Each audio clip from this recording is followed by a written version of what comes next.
ሰላም ጤና ይስጥልኝ አድማጭ ተመልካቾቻችን። ለዛሬ የያዝናቸውን ዋና ዋና ጉዳዮች ማሰማት እንጀምራለን። አብራችሁን ቆዩ። የስዊዝ መንግስት የማዱሮ ንብረት እንዳይንቀሳቀስ አገደ። የስዊዘርላንድ መንግስት የቬንዙዌላው ፕሬዝዳንት ኒኮላስ ማዱሮ እና የሌሎች ከእሳቸው ጋር ግንኙነት ያላቸው ግለሰቦች ንብረት እንዳይንቀሳቀስ አገደ። የስዊዝ መንግስት እንዳለው ይህን ያደረገው ንብረቶቹ ከስዊዘርላንድ እንዳይወጡ ለመከላከል ሲሆን ወደፊት ህጋዊ ባልሆነ መንገድ መያዛቸው ከታመነ ለቬንዙዌላ ህዝብ ለመመለስ ቃል ገብቷል። ስዊዘርላንድ ከአውሮፓውያኑ 2018 ጀምሮ ቬንዙዌላ ላይ ማዕቀብ ጥላ ቆይታለች። በዚህ ማዕቀብ 54 ግለሰቦች የንብረትና የጉዞ እገዳ ተጥሎባቸዋል። ማዱሮ በስዊዘርላንድ ያላቸው ንብረት ምን ያክል እንደሆነ ባይታወቅም በ2021 የስዊዝ ጋዜጣ ሾልኮ የወጣ ሰነድን ዋቢ አድርጎ እንደዘገበው $10 ቢሊዮን ገደማ ገንዘብ በባንክ አካውንቶቻቸው ይገኛል። የስዊዝ አቃቤ ህግ እንደሚለው ይህ ገንዘብ ከቬንዙዌላ ተመዝብሮ የወጣ ነው። ስዊዘርላንድ የጣለችው ማዕቀብ ወዲያውኑ ተግባራዊ የሚደረግ ሲሆን ማዕቀቡ ለሚቀጥሉት 4 ዓመታት ይቆያል። ይህ በእንዲህ እንዳለ በቬንዙዌላ ጉዳይ ላይ ለመነጋገር በተባበሩት መንግስታት የጸጥታ ምክር ቤት በተጠራው አስቸኳይ ስብሰባ ላይ የድርጅቱ ዋና ጸሐፊ አንቶኒዮ ጉተሬዝ ባስተላለፉት መልእክት የዓለም አቀፍ ህግ አልተከበረም አሉ። ዋና ጸሐፊው በምክትላቸው ሮዝሜሪ ዲ ካርሎ በኩል በምክር ቤቱ በተነበበው መልእክታቸው አሜሪካ በቬንዙዌላ ላይ ከፈጸመችው ጥቃት ጋር ተያይዞ ዓለም አቀፍ ህግ አለመከበሩ በጽኑ አሳሳቢ ነው ሲሉ ስጋታቸውን ገልጸዋል።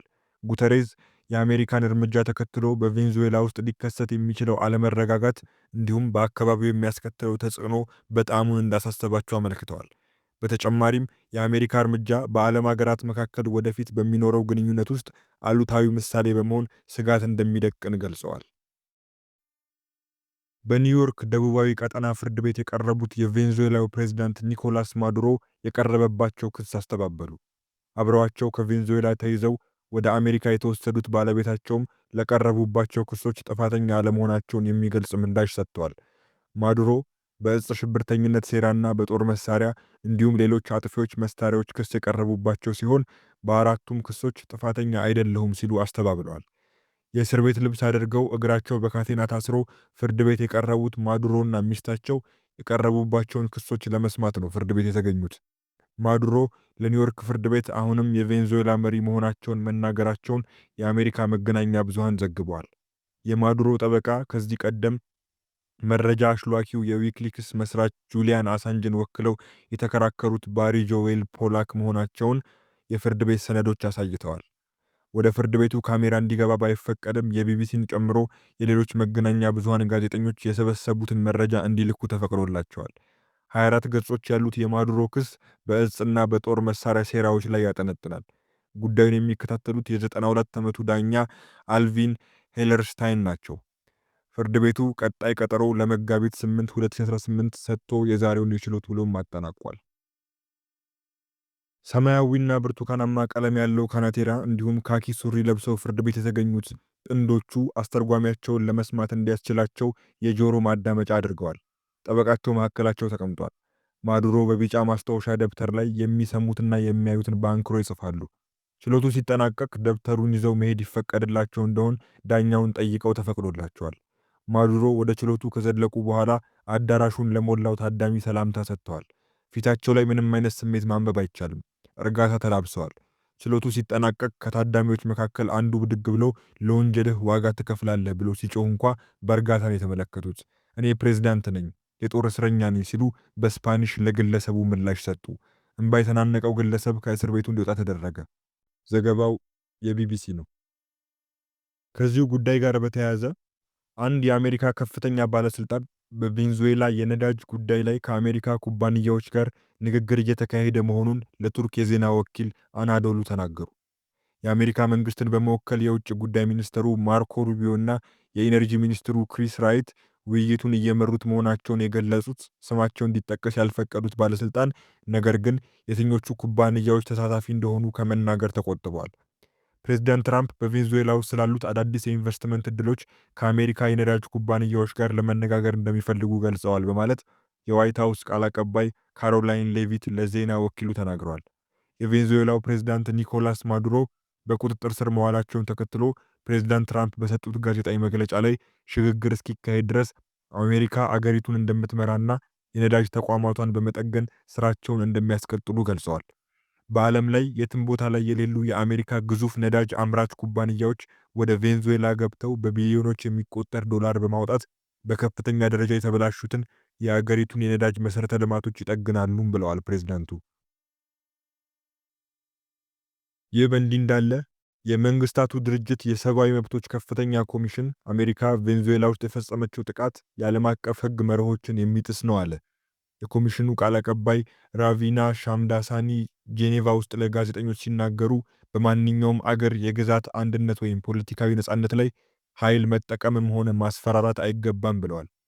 ይህ የመንግስታቱ ድርጅት አካል ተቃውሞ የተሰማው ሰኞ ዕለት በተካሄደው የድርጅቱ ጸጥታ ምክር ቤት ስብሰባ ላይ የአሜሪካ አጋሮች ሳይቀሩ የትራምፕ ወታደራዊ እርምጃን መቃወማቸውን ተከትሎ ነው። ከነዚህም መካከል የፈረንሳይ ምክትል ቋሚ መልእክተኛ የማዱሮ በአሜሪካ መያዝ አለመግባባቶችን በሰላማዊ መንገድ ከመፍታት መርህና ኃይል ካለመጠቀም መርህ ጋር የሚቃረን ነው በማለት ጠንከር ያለ ተቃውሞ አሰምተዋል። ባለፉት 3 ቀናት የአሜሪካንን እርምጃ በተከታታይ ስታወግዝ የነበረችው ቻይና ዛሬም የትራምፕን ውሳኔ ግድ የለሽ በማለት ተቃውማለች። የቻይና የውጭ ጉዳይ ሚኒስትር ቃል አቀባይ አገራቸው ከቀጠናው ሀገራት ጋር በጋራ የአካባቢውን ሰላምና መረጋጋት ለመጠበቅ እንደምትሰራ ተናግረዋል። ባለፈው ቅዳሜ ከመኖሪያቸው ከሚስታቸው ጋር ተይዘው ሰኞ ዕለት አሜሪካ ፍርድ ቤት የቀረቡት የቬንዙዌላው ፕሬዝዳንት ኒኮላስ ማዱሮ የቻይና ወዳጅ ናቸው። በመጨረሻም የእስራኤል የውጭ ጉዳይ ሚኒስትር ሶማሊያ የተቃወመችውን ጉብኝት በሶማሊላንድ አደረጉ። ለሶማሊላንድ የመጀመሪያውን የአገርነት ዕውቅና የሰጠችው የእስራኤሉ የውጭ ጉዳይ ሚኒስትር ጌዲዮን ሳር በሃርጌሳ ጉብኝት አደረጉ። ሶማሊላንድን የግዛቷ አካል አድርጋ የምትመለከታት ሶማሊያ የውጭ ጉዳይ ሚኒስትሩን ጉብኝት ሕገወጥና በውስጥ ጉዳይ ጣልቃ መግባት ነው ስትል ጉብኝቱን ተቃውማለች። የውጭ ጉዳይ ሚኒስትሩ ራሷን ከሶማሊያ በመነጠል ነፃ አገርነቷን ያወጀችው ሶማሊላንድ ለጉብኝት ያቀኑት ጠቅላይ ሚኒስትር ቤንያሚን ኔታንያሁ ዕውቅናውን ከሰጡ ከ10 ቀናት በኋላ ነው።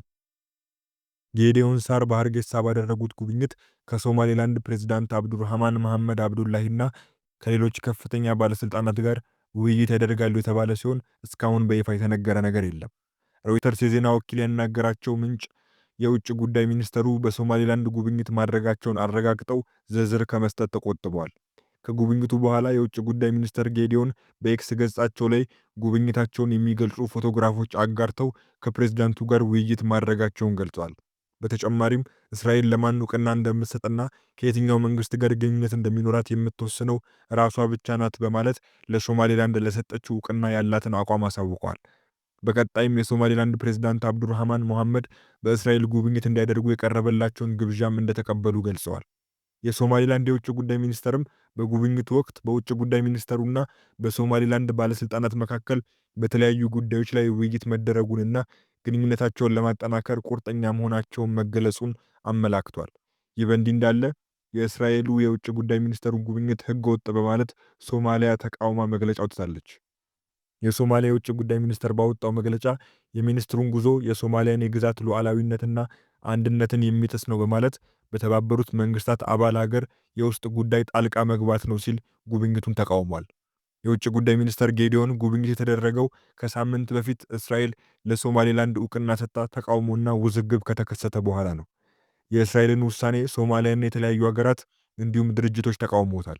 ጉዳዩም በተባበሩት መንግስታት የጸጥታ ምክር ቤት በተጠራ ስብሰባም ውይይት ተደርጎበታል።